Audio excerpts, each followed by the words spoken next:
হাসান হুসাইন বলেন, ও না বলেন তো আপনার নানির দাম বেশি না আমাদের নানির দাম বেশি? এই সুবহানাল্লাহ, বলেন তো কোন নানি বেশি দামি? আপনার নানি বেশি দামি না আমাদের নানি বেশি দামি? নবী বললেন, হাসান হুসাইন তুরাই বল কার নানির দাম বেশি? হাসান হুসাইন বললেন, আমাদের নানির দাম অনেক বেশি। আপনার নানির চাইতে আমাদের নানির দাম অনেক বেশি। এই সুবহানাল্লাহ। নবী বললেন, কেমনে তোমাদের নানির দাম বেশি?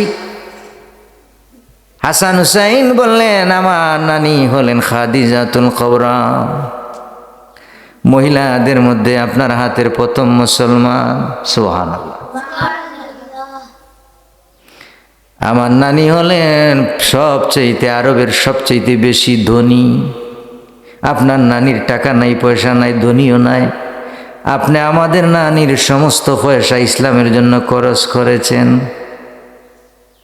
সুবহানাল্লাহ।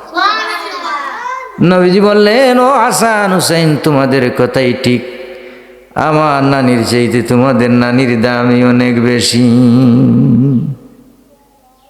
তোমাদের নানি অনেক দামি, সে আমার কাছে খুব প্রিয়, আমার প্রথম স্ত্রী। সুবহানাল্লাহ। হযরত খাদিজাতুল কুবরা, নবীজির বয়স ছিল 25, খাদিজার বয়স ছিল 40।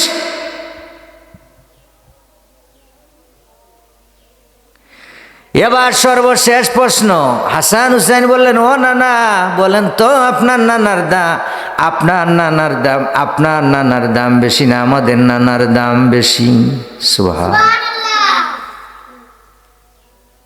সর্বশেষ প্রশ্ন, নানা গো বলেন তো আপনার নানার দাম বেশি না আমাদের নানার দাম বেশি? সুবহানাল্লাহ। আরো আসতে। হাসান হুসাইন নানা খে নবীজি। এবার হাসান হুসাইন বললেন, ও নানা এই কথা প্রশ্নের উত্তরটা আপনি দেন, আমরা তো এতক্ষণ এতটা প্রশ্নের উত্তর দিলাম, আপনি একটু বলেন শুনি। নবী মুস্কি হাসলেন, এসে বললেন, তোরাই বল দেখি, তোরা বলতে পারিস কিনা, আমি তোমাদের জবান থেকে শুনতে চাই। আয় আল্লাহু আকবার। এবার হাসান হুসাইন আর চোখের পানি রাখতে পারে না, চোখের পানিগুলো ছেড়ে ছেড়ে তারা বলতেছে, দাদা করে চোখের পানিগুলো ছেড়ে দিয়েছে আর বলেছে, নানা গো নানা আপনার নানার চাইতে আমাদের নানার দামই অনেক বেশি, কারণ যার খাতিরে আমাদের নানার খাতিরে আল্লাহ পাক তামাম জাহান বানাইছে।